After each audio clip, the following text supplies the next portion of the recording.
So you could freestyle your grasses or reeds,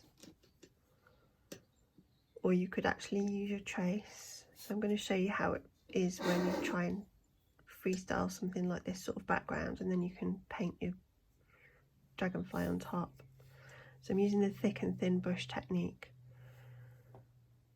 So I'm starting off quite thin, pressing down, easing away where the grass tapers away, and then I'm going to go back down onto it again.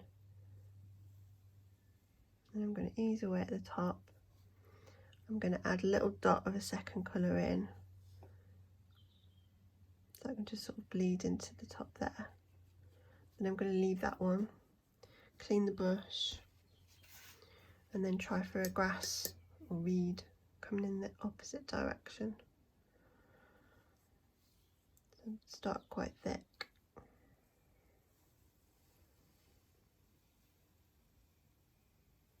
Cross over,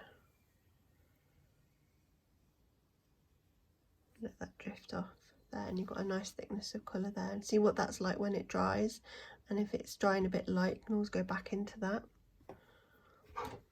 So try and use a good variety of your colour combinations that we practiced with.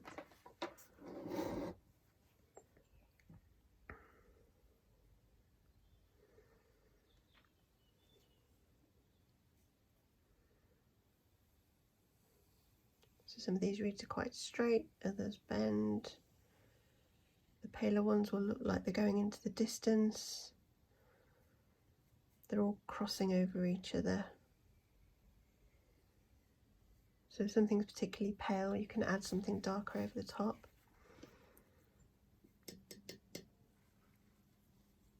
I probably want to let that dry before I cross over there, because otherwise it's going to look a bit too messy. So I'm going to start with an area. I'm going to go to an area that's dry here.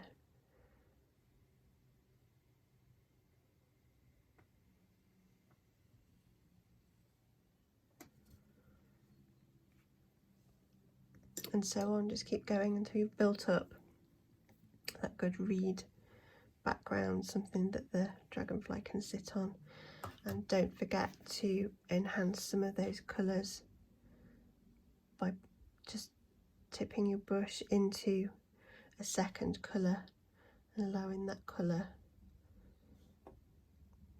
to bleed into the first. It'll create a nice little bit of texture. You might want to do it with a smaller brush.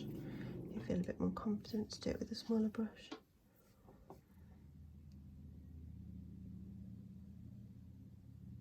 That's dried quite a lot at the end, so it's not really bleeding in well. It shows something that's got a wetter area. I'm dotting some extra colour in here, exaggerating. And then anything where it goes behind another, to create like a little fake shadow. So bring that up to it and then carry on the other side. So then it makes it look as though one is going behind the other. And just have fun creating some texture and some overlap.